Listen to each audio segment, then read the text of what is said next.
When I first caught my wife, Claire, cheating, it felt like the floor had been ripped out from under me. It was a Tuesday evening, ordinary, quiet. I had left work early to surprise her with dinner. Instead, I walked into our living room and found her laughing a little too hard on a video call. She didn't see me at first, and when I heard the man's voice, playful, intimate, my stomach turned to ice. I confronted her, and she swore it was nothing serious, just a friend from work, who made her feel seen. I wanted to believe her. I wanted to believe I wasn't losing the woman I loved. But the signs became harder to ignore.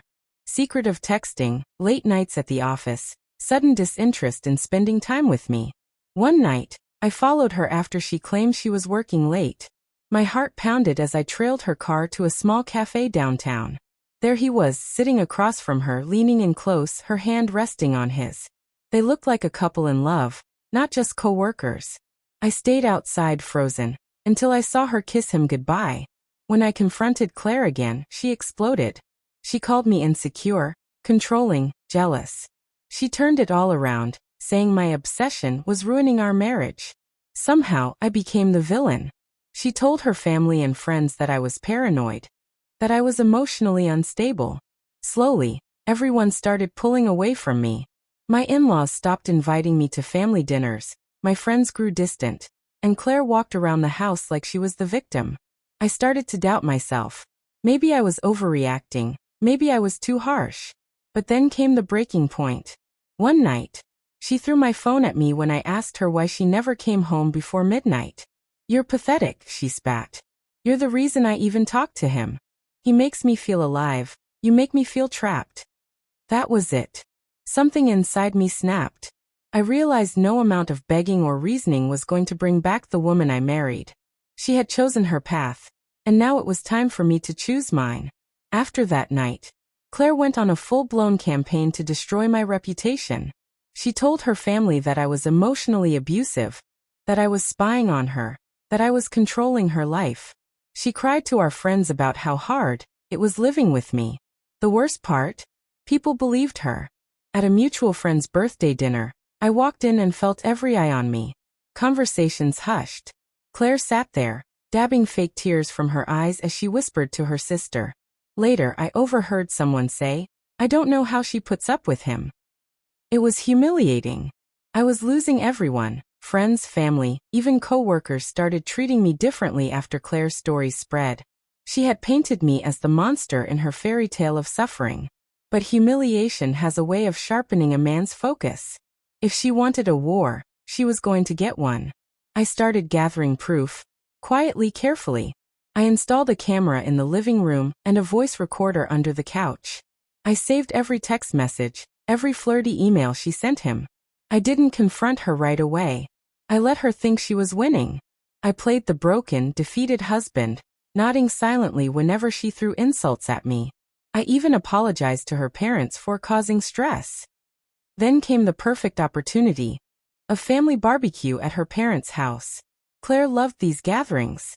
She thrived on being the center of attention, playing the role of the poor wife with a cruel husband. As expected, she made her move. She pulled me aside in front of everyone and started another scene. "Do you even love me anymore?" she demanded, loud enough for the whole backyard to hear. "You make me feel unsafe in my own home." I stayed quiet, letting her rant.